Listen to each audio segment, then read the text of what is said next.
Oremos. Señor, gracias por hoy, gracias por este tiempo. Señor, siempre es una bendición pasando tiempo en su presencia. Pasando tiempo en adoración, en oración, estudiando su palabra, porque es una oportunidad a conocerlo más.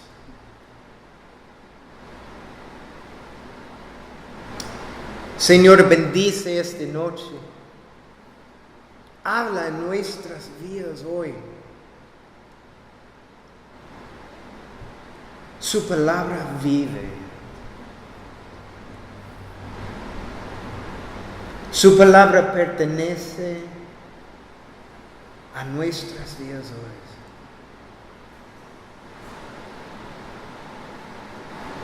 Señor, que estamos aplicando su palabra a nuestras vidas diariamente.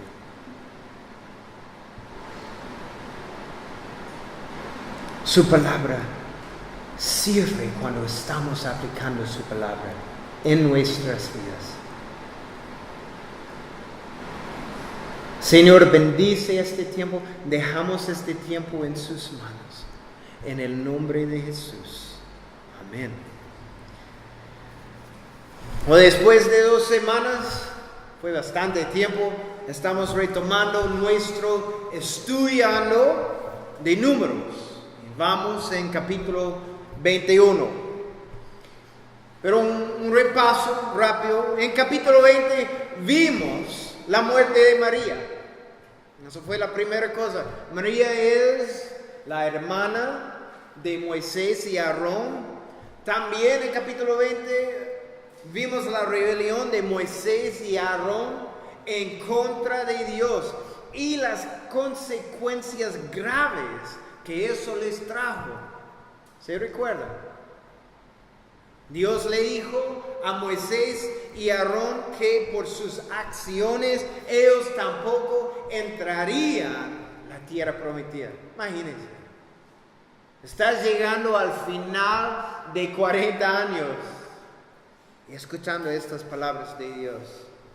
Y al final del capítulo 20, Aarón muere y el sacerdocio pasa a su hijo Eleazar. Ahora en capítulo 21 seguimos la nación de Israel en su último viaje hacia la tierra prometida. Ellos viajan por las llanuras de Moab. Este capítulo registra las primeras victorias de la nación de Israel sobre los cananeos. Están llegando al final de sus 40 años de su ambular en el desierto. Casi toda la primera generación ha muerto. La nación de Israel marcha hacia la frontera de la tierra prometida y vemos claramente que Dios cumplirá su promesa a la nación de Israel. Dios es fiel. Dios siempre es fiel. Entonces, donde empezamos aquí en 21, Aarón murió y la nación lloró por 30 días para él. Solo él. Normalmente el tiempo para llorar para una persona es 7 días.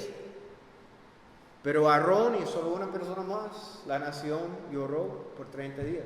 La otra persona fue Moisés.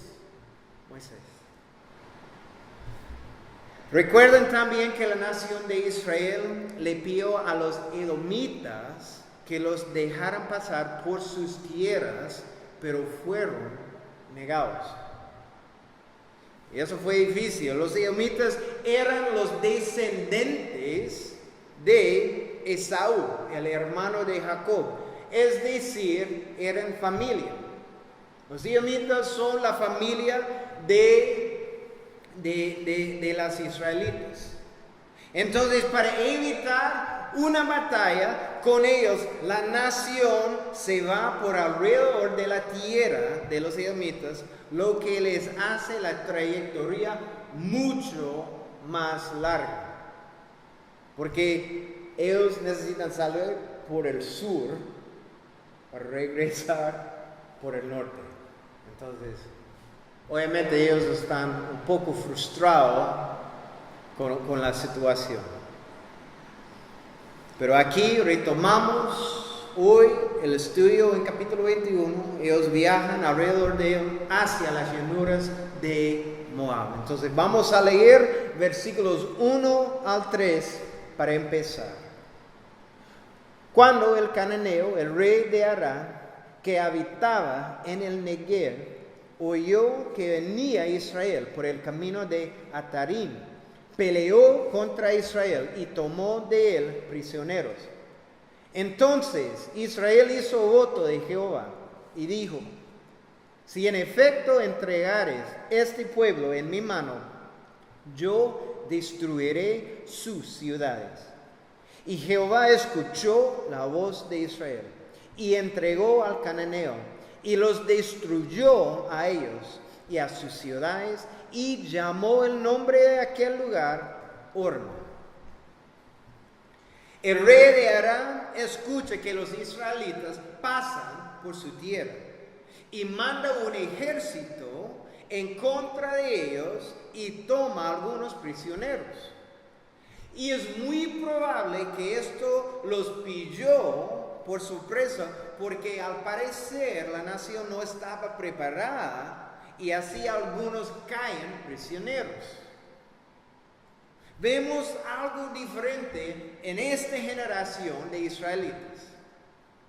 Inmediatamente después del ataque se vuelven al Señor y piden su ayuda. Eso no fue lo normal. Normalmente, ¿qué pasa? Ellos fueron a Moisés para quejar acerca de la situación. Eso es opuesto de la primera generación. Le suplicaron al Señor en versículo 2: si en efecto entregares este pueblo en mi mano, yo destruiré sus ciudades. La palabra hebrea aquí, como destruir, significa dedicar algo completamente al Señor. Todo sería dedicado a Dios. Así Israel le estaba diciendo a Dios: no estaremos luchando esta batalla para nuestro propio beneficio, pero para tu gloria. Ellos están diciendo: estamos destruyendo todo aquí y dejando las cosas allá. No está tomando las cosas afuera de las casas de la ciudad, nada, todo permanece allá, porque su dependencia es solo en Dios. Solo en Dios. Entonces, esto es qué significa destruir aquí. Esto es demostrando confianza completa en el Señor. Versículo 3 nos dice que Dios los escuchó y les dio la victoria sobre los cananeos. Pero quiero que pongamos nuestra atención donde ellos recibieron esta victoria. Dice aquí que estaban en Horma. En Horma. Y esto es muy significante. Creo que eso es mi opinión, pero esta batalla fue lo más importante para Israel. En capítulo 14 de Números, hace casi 40 años atrás, ellos mandaron 12 espías en la tierra prometida, ¿verdad? Recuerden. Y por 40 días, los espías estaban en la tierra, buscando todo, mirando todo que está en la tierra. Y regresaron y dijeron a la nación de Israel: sí, es la verdad que la tierra fluye con leche y miel. Ellos tenían uvas, granadas, higos, todas las cosas. Y la gente puede ver, like, "Oh, increíble la tierra prometida". En ese momento todos están felices. Hay una palabra después. Pero hay gigantes en la tierra. Hay descendientes de Anak en la tierra. No podemos entrar. Esto fue el reporte de 10 de los 12 espías. 2 de los espías, Josué y Caleb, dijeron: vamos ahora y conquistemos la tierra. Ellos tenían la confianza en el Señor, pero la nación le creyó a los 10 espías que dijeron que era imposible conquistar la tierra, y así no confiaron en Dios. Por eso recibieron el juicio de Dios de deambular en el desierto por 40 años. Pero después de recibir el juicio de Dios, recuerda, ellos eran like, no queremos ambular en el desierto por 40 años. ¿Qué pasa? Decidieron ir de todos modos y tratar de conquistar la tierra prometida. ¿En qué? En su propia carne. Porque Moisés escuchó su plan y dijo: yo no voy. Y Dios no está con ustedes también. ¿Y qué pasa? Ellos fueron derrotados terriblemente. ¿Dónde fue esa derrota? ¿Recuerda? En este mismo lugar, dice en Horma.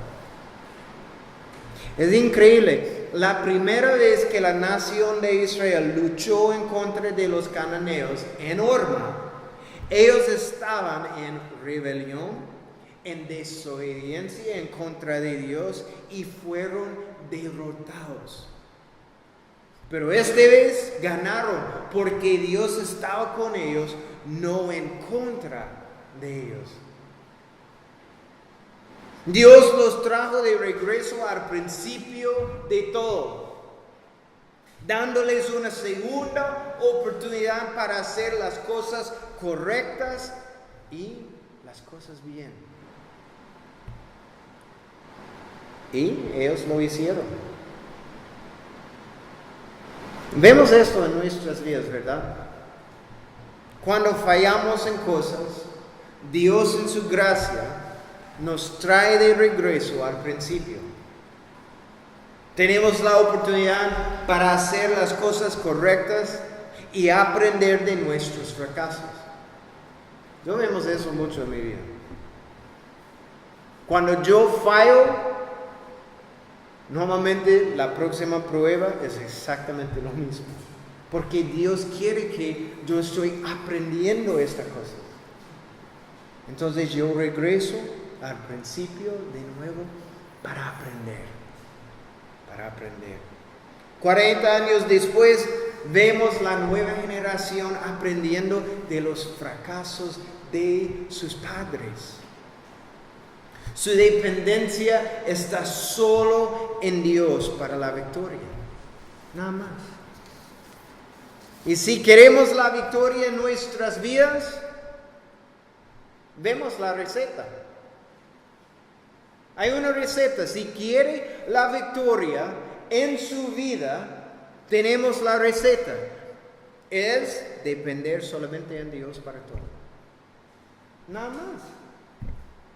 Es nada más. En cosas pequeñas, en cosas grandes, nuestra dependencia en Dios nunca cambia.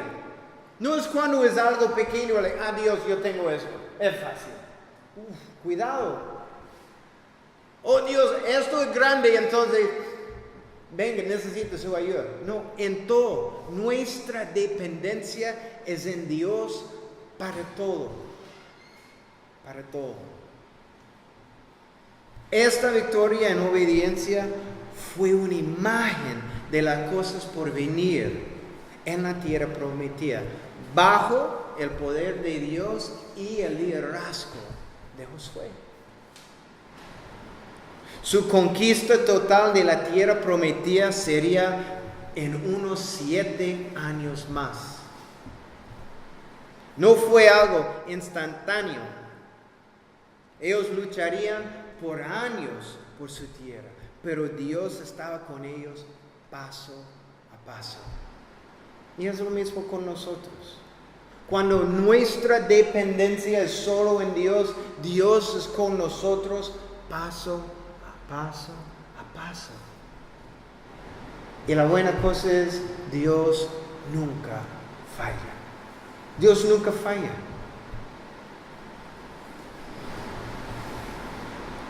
Podríamos pensar ahora que finalmente, ¿verdad?, la nación de Israel entiende su relación con Dios y tiene confianza completa en Él. Like, wow.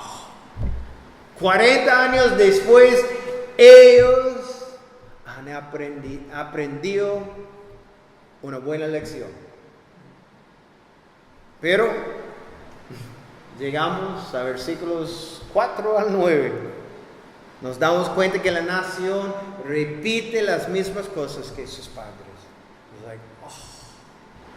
Vamos a leer versículos 4 al 9. Después partieron del monte de Or, camino del mar Rojo, para rodear la tierra de Edom, y se desanimó el pueblo por el camino. Y habló el pueblo contra Dios y contra Moisés. ¿Por qué nos hiciste subir de Egipto para que moramos en este desierto? Pues no hay pan ni agua, y nuestra alma tiene fastidio de este pan tan liviano. Y Jehová envió entre el pueblo serpientes ardientes que mordían al pueblo, y murió mucho pueblo de Israel. Entonces el pueblo vino a Moisés y dijo: hemos pecado por haber hablado contra Jehová y contra ti. Ruega a Jehová que quite de nosotros estas serpientes. Y Moisés oró por el pueblo. Y Jehová dijo a Moisés: hazte una serpiente ardiente y ponla sobre una asta. Y cualquiera que fuere mordido y mirare a ella, vivirá. Y Moisés hizo una serpiente de bronce y la puso sobre una asta. Y cuando alguna serpiente mordía a alguno, miraba a la serpiente de bronce y vivía. Después de la victoria, su viaje alrededor de la tierra de Edom comienza de nuevo. Ellos están viajando por el Mar Rojo. Entonces ellos están pensando, eso es en la dirección completamente opuesta. Y no toma mucho tiempo para que el pueblo se ponga desanimado. Es increíble, aunque saben que Dios está con ellos, se quejan de nuevo. Ellos saben, es la primera victoria de la nación de Israel en 40 años. They're like, yes. Y esto es como ellos respondieron. Es triste. Tristemente la nueva generación suena casi lo mismo como la primera generación. Pero esta generación usa palabras más fuertes que la primera. Se están comportando peor que sus padres. Son terribles. En los 8 versículos que hablan acerca de las quejas de la primera generación, en Éxodo y en Números, dicen que ellos hablaron en contra de Moisés, o hablan en contra de Moisés y Aarón. Pero aquí vemos que esta generación habló en contra de Dios directamente. La manera en que hablan acerca de maná es fuerte. Dice en versículo 5, nuestra alma tiene fastidio de este pan tan liviano. Es decir, ellos odian el maná. Eso significa que cuando ellos despiertan en la mañana y abren la puerta de su tienda, ellos pueden ver el maná en el suelo, like, ugh. Eso es su actitud.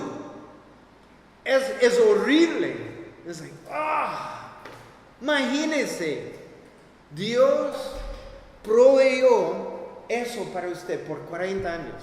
Es la única razón que la gente vive. Es por esa cosa. Y ellos están respondiendo, me odio esa cosa. No quiero comer eso. Eso es como ellos están hablando, no a Moisés, a Dios. Es fuerte. El maná fue un alimento proveído por Dios que tenía todo lo que es necesario por sus cuerpos. Cada mañana Dios proveyó esto para ellos. Un comentarista dijo, cuando el corazón de alguien está en rebelión, incluso los mejores regalos de Dios no van a satisfacer hasta que el corazón se arrepienta y cambia. Piensen en eso. El maná fue un regalo de Dios, pero por sus corazones odian el regalo de Dios. Es increíble. Entonces, algo fuerte necesitaba suceder para parar esta rebelión. Entonces, vamos a leer versículo 6 de nuevo. Y Jehová envió entre el pueblo serpientes ardientes que mordían al pueblo, y murió mucho pueblo de Israel. ¿Es eso? Creo que todos están pensando en sus decisiones, ¿verdad? Es bastante serpientes. No es como un serpiente pasando por medio del campamento. En un momento, el campamento está lleno de serpientes. Eso es algo horrible para mí, a pensar en eso. Miles de serpientes en el campamento. Horrible. Dios envió serpientes ardientes. En el pasado, cuando la nación pecaba, ¿qué pasa? La gloria de Dios aparecía y el juicio de Dios venía. Hay tiempo antes del juicio. Pero esta vez fue diferente. No hubo una advertencia. El juicio de Dios vino sobre ellos inmediatamente. Ellos habían rechazado su regalo de vida del cielo, el maná. Entonces Dios confrontó rápidamente. La palabra ardiente no está describiendo el color de las serpientes, pero la sensación y dolor causado por su veneno. En versículo 7, la nación responde al juicio. Vamos a leer de nuevo. Entonces el pueblo vino a Moisés y dijo, hemos pecado por haber hablado contra Jehová y contra ti. Ruega a Jehová que quite de nosotros estas serpientes. Y Moisés oró por el pueblo. Ellos respondieron diferente que la otra generación. Ellos dijeron, hemos pecado por haber hablado contra Jehová y contra ti. Esta vez su respuesta parece diferente que las otras veces. Ellos responden con corazones arrepentidos. Ellos confiesan su pecado de hablar en contra de Dios y en contra de Moisés. parecen darse cuenta del peso de sus acciones en contra de Dios y se arrepienten. Le piden a Moisés que interceda por ellos ante Dios. El pueblo se da cuenta que su esperanza descansa solo en Dios. Así con nosotros. Cuando pecamos necesitamos correr directamente a los pies de Jesús. ¿Sabe eso? Pero muchas veces, ¿qué pasa? Cuando pecamos, estamos pensando en nuestro pecado. Yo no puedo orar. Yo no puedo leer la palabra de Dios. Yo pequé. Pero eso es exactamente lo que necesitamos hacer. Muchas veces queremos correr en la otra dirección, pero necesitamos correr directamente a los pies de Jesús, diciendo, perdóname, perdóname. ¿Por qué? Nuestra esperanza para todo descansa en Jesús. Es solo en Jesús. Dios escuchó la oración de Moisés y le dio instrucciones específicas para la sanidad de la nación. Vamos a leer 8 y 9 de nuevo. Y Jehová dijo a Moisés, hazte una serpiente ardiente y ponla sobre una asta. Y cualquiera que fuere mordido y mirare a ella, vivirá. Y Moisés hizo una serpiente de bronce y la puso sobre una asta. Y cuando alguna serpiente mordía a alguno, miraba a la serpiente de bronce y vivía. Moisés obedece las instrucciones de Dios por completo. ¿Verdad? Las instrucciones son muy claras. Número 1, hazte una serpiente ardiente. Número 2, ponla sobre una asta. Y número 3, cualquiera que fuere mordido y mirare a ella, vivirá. Es fácil.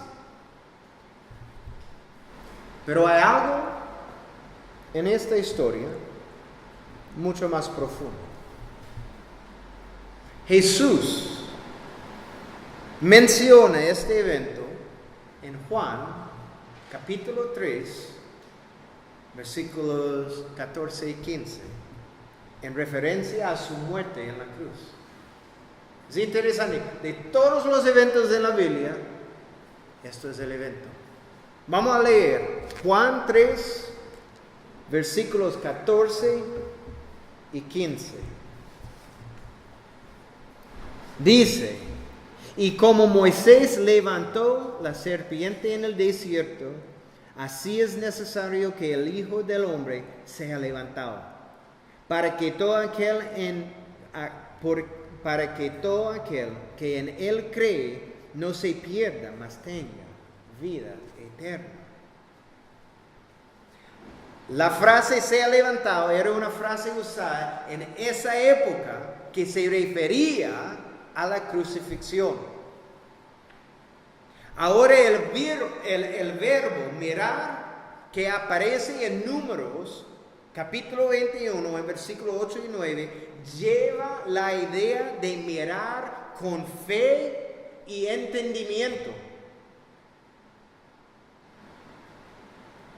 No es solamente si alguien dice, Jaime, mira.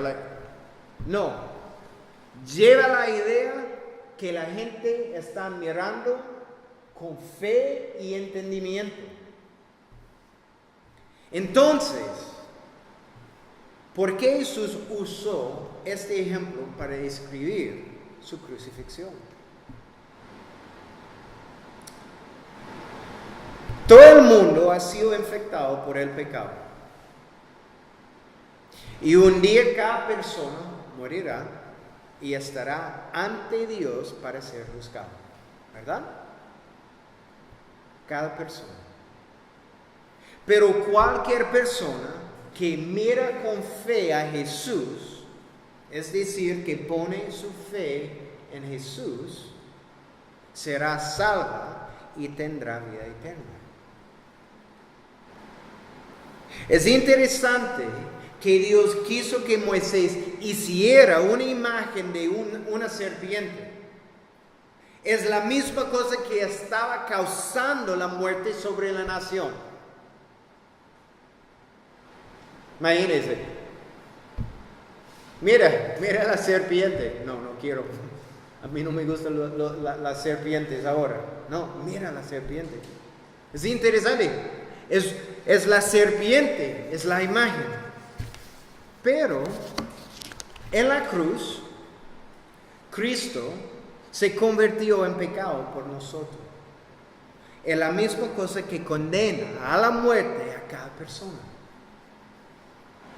La serpiente levantada fue la única cura para la nación. Como Jesucristo es el único salvador para pecadores en todo el mundo.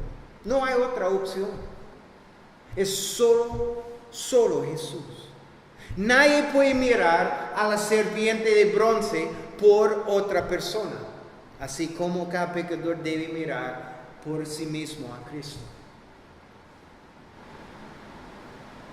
Yo no puedo salvar mi familia, mis amigos. Es algo, la salvación de Cristo es algo individual, es personal. Cada uno debe mirar a Cristo por fe. No puedo hacer por otra persona. Usted no puede salvar su familia, usted no puede salvar sus amigos. Entonces es muy importante que estamos compartiendo Cristo con nuestras familias y amigos.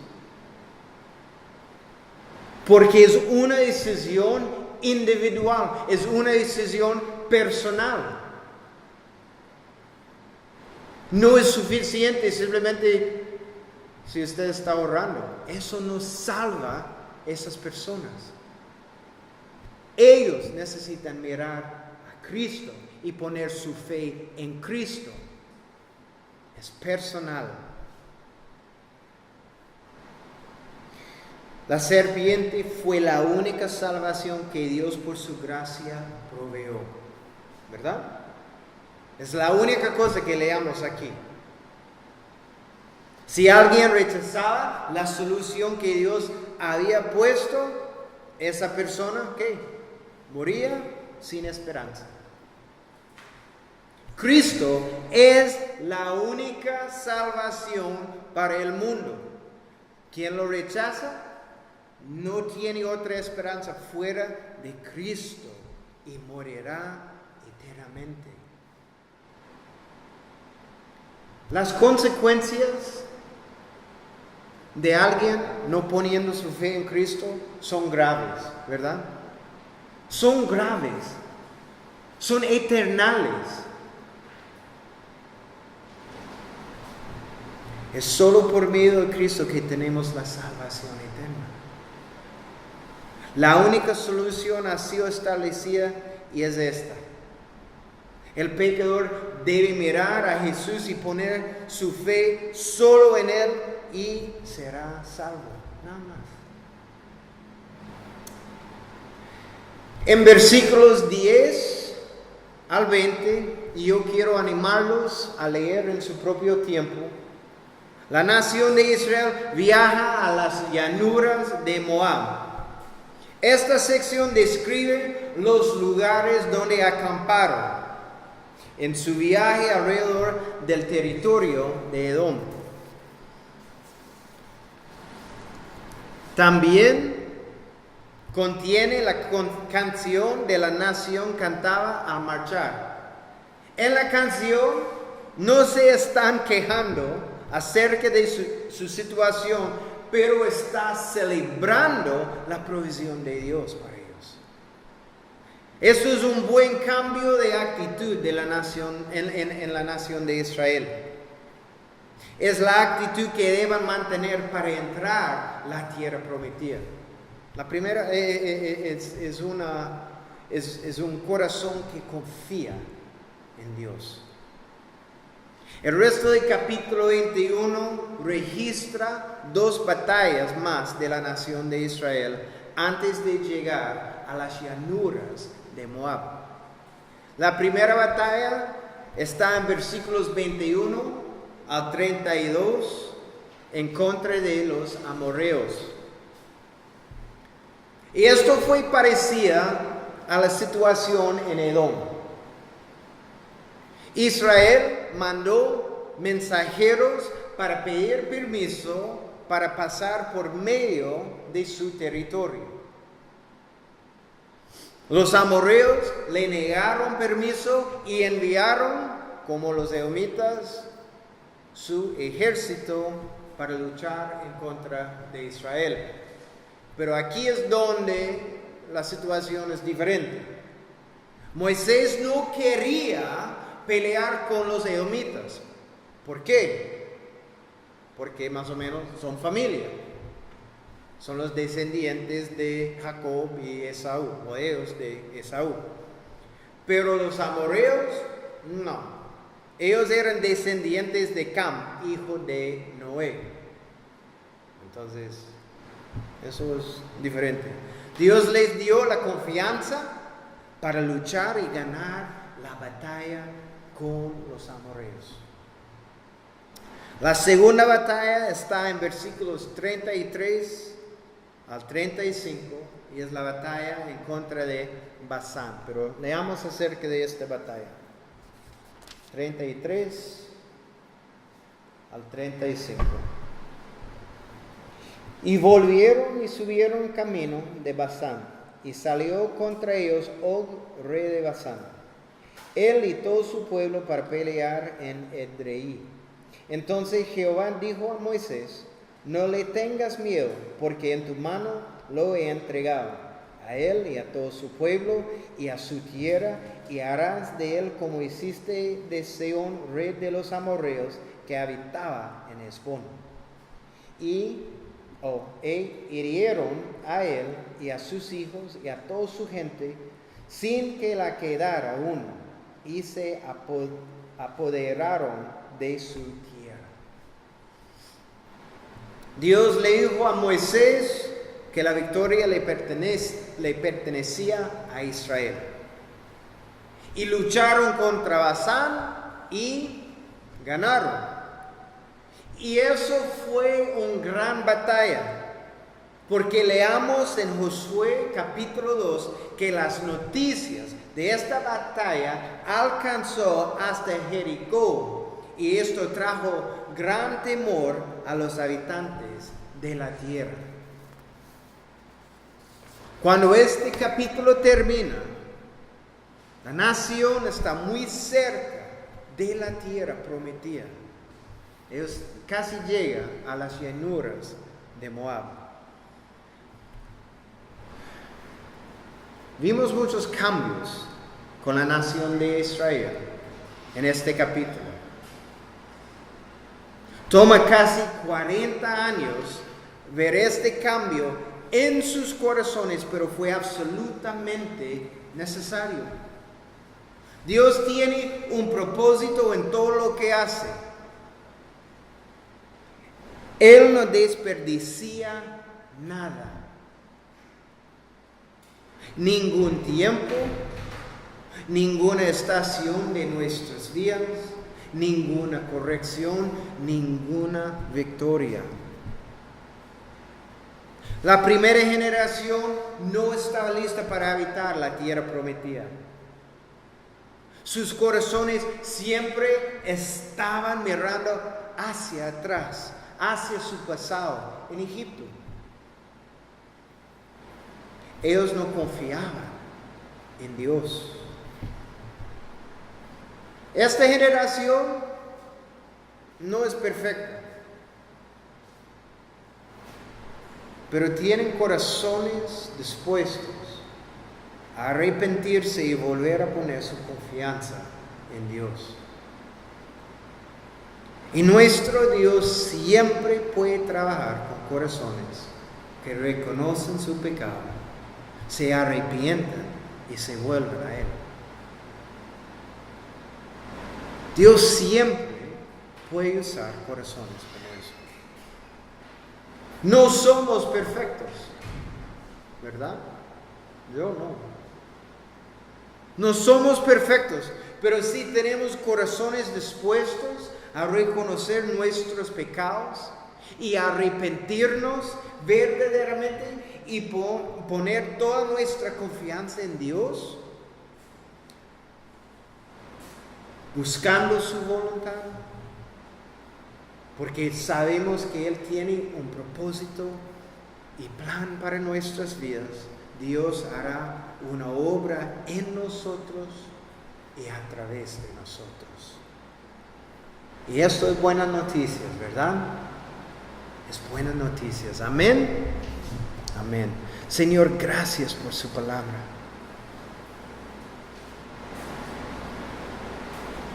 Es buenas noticias que tú no estás buscando gente perfecta. Está buscando corazones dispuestos.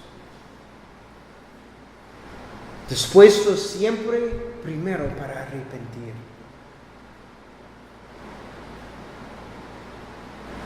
Corazones dispuestos para hacer su voluntad.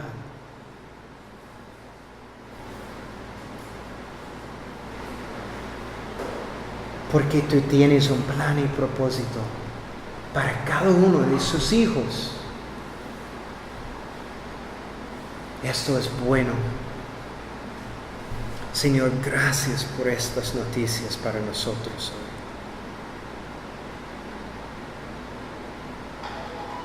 Señor, que esto sea nuestros corazones,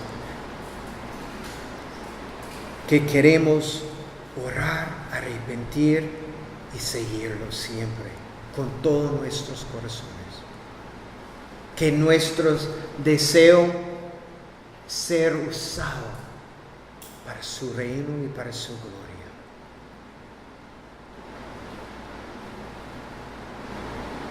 Señor, úsanos para su gloria. En el nombre de Jesús. Amén.